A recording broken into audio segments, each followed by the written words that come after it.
गुजरात की धरती पर एक साधारण सा गांव था। उस गांव में रहने वाले लोग मेहनती थे, पर अक्सर डर और दुख में रहते थे।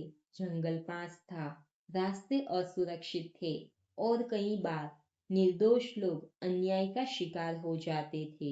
उसी समय एक पवित्र ब्राह्मण के घर 7 दिव्य कन्याओं ने जन्म लिया। जन्म लेते ही उसके मुख पर ऐसी तेजस्विता थी, मानो स्वयं शक्ति ने अवतार लिया हो। उसमें सबसे छोटी बेटी का नाम था खोड़ियार।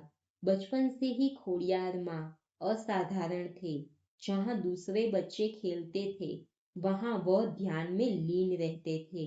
जहाँ कोई रोता था, वहाँ उसके स्पर्श से पीड़ा शांत हो जाती। धीरे धीरे लोगों को अनुभव होने लगा कि यह कोई साधारण बालिका नहीं, बल्कि माँ जगदम्बा का अंश है। एक दिन गांव के पास की नदी में एक भयानक मगरमच्छ रहने लगा। जो भी पानी भरने जाता, डर के मारे कांप उठता। कई लोग घायल भी हो चुके थे। गांव वालों ने खोड़ियार माँ से प्रार्थना की, माँ, हमें इस भय से मुक्त करो। खोड़ियार माँ नदी किनारे पहुंचे।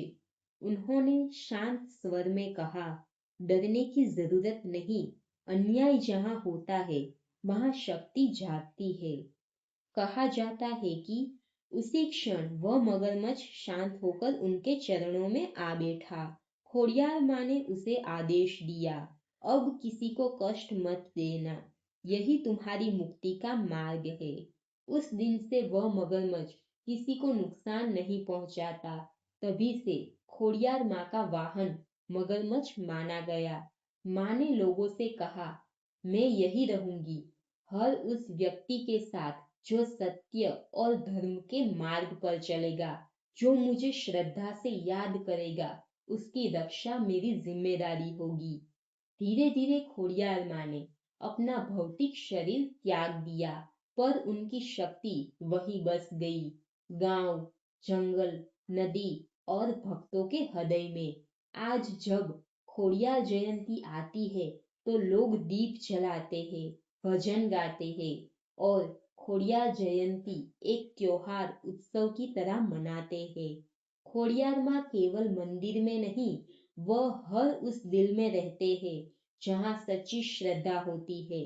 और यही कारण है कि सैकड़ों सालों बाद भी खोड़ियार माँ का नाम लेकर खोड़ियार जयंती मनाते हैं, और भक्तों खोड़ियार माँ के दर्शन करने मंदिर जाते हैं। आप सभी को खोड़ियार जयंती की ढेर सारी शुभकामनाएं, और खोड़ियार माँ आप सभी पर अपना आशीर्वाद बनाए रखे। If you like my content, don't forget to like, share and subscribe and hit the bell icon to stay updated.